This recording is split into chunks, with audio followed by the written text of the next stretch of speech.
right, you got Denver this week. Rivalry, a lot on the line in this game. Just talk about kind of the vibes in the locker room, kind of the atmosphere this week going into it. Division game, we know is very important for where we want to be at the end of the year. So this game kind of counts as 2 games. Last year was very, very close physical games. So got a lot of respect for those guys, and we know what they bring to the table. So we're going to prepare well and be ready to play Sunday for 35. Chris, Right. you're able to Will, Mike Pennell back here. Do you go back to the same energy when you see Colin? Absolutely. You got to get my brother back. Vet Breach and those guys do a really, really good job is getting us depth and getting guys that are familiar with the system back. So hopefully he's one of those guys that we can get back in the system. Chris, how beneficial was the bye week for you? And just when you look back at your performance throughout the last couple of weeks, just how much can you improve on going into this back half of the season here? How was my performance? I mean, I'd say you did pretty good overall, but I'm sure you have things that you would like to improve upon. Yeah, we always got room for improvement. I think that's the goal throughout the season, be limitless. Don't hold no cap over yourself. And, the first half of the season for me was challenging, to say the least. But we got 8 more games to play. It's a lot of football left, and a lot of things can happen. It's never really how you start in this game. That's how you finish. Because the first 8 weeks or 9 weeks, it's kind of over. When you think about it, you don't know what we did the first 4 games. We lost a few, but you don't know what happened throughout the game. So that's the beauty of an NFL season. It's a marathon. And the journey of the marathon is longevity. So when you look back at the end of the season, then you probably see a different team than you see at the first 8 weeks, or a different player that you see at the first 8 weeks of the season. Chris, when you said it's challenging to say the least, can you expand on that? Challenging as in personal aspect and challenging as a team aspect. I think for me right now, I wish we was undefeated. I feel like I could have done some things better that put us in a better position. You go back to the first game of the season, I gave up outside contain. Maybe if I would have kept outside contain, maybe that's a game that it's not a loss, it's a win. So, the beauty of the bye week is self-evaluation. You can look at yourself and see how you can improve. Not anything else, just yourself. And I'm my biggest critic. I hold myself accountable more than anyone can. So, when I look at it, it's a lot of areas I can improve on.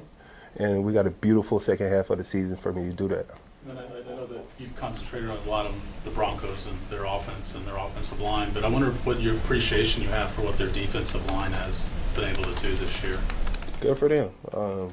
No, don't really watch their defense. I have a lot of respect for their defense, but we play 2 different types of systems. Those are 3-4, which rush the passer with 5-4 guys. We're a 4-3 that still simulated pressure. So different schematics, different type of makeup of defense. But I have a lot of great deal of respect for BT Jordan, who is a pass rush coach over there, and their defensive coordinator.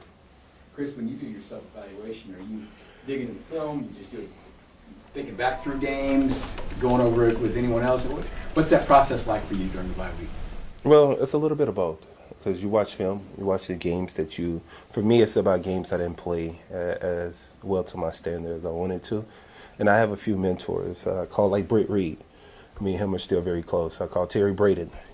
Guys that I'm very close with within the football circle. I call, get their opinion, because it's all about being limitless. And, and the beautiful thing about it is, man, it's 8 more weeks. 8 more weeks, then playoffs. So it's a good thing. It's a good way to recalibrate, recircle yourself. Understand it's not all good, but it's not all bad either. Yeah. So when this week you guys are a couple games behind the Broncos. This is not where you guys have generally been. You've been the team who's ready to snuff the division out at this point of the year. Does it feel different around here that you guys are chasing this week than it's been the last several? Every makeup of every team is different, and every marathon is different every year. Sometimes you start ahead of the race, you know what I mean? You start in the number 1 line, who is the closest, and sometimes you got to start up back. But for us, most importantly, it's about the climb. I think we're exactly where we need to be right now. We got a lot of great guys on this team, exceptional leaders, and the coaches, and our athletic department and we got the team to do it. And we're where we at right now is where we need to be, and it's a great start. We get this 1-0, 1-0 every week, and we'll be where we need to be at the end of the season. No need to panic. Chris, what do you see from Bo Nix and just the Broncos offense as a whole? They're killing it. They're killing it. They're playing well. They makes the game very easy for them, and they slow the game down for them. Play action passing, running the ball. When you can run the ball as efficient as they've been running, then it opens up for the quarterback with play action passes. So they've been doing a really, really good job.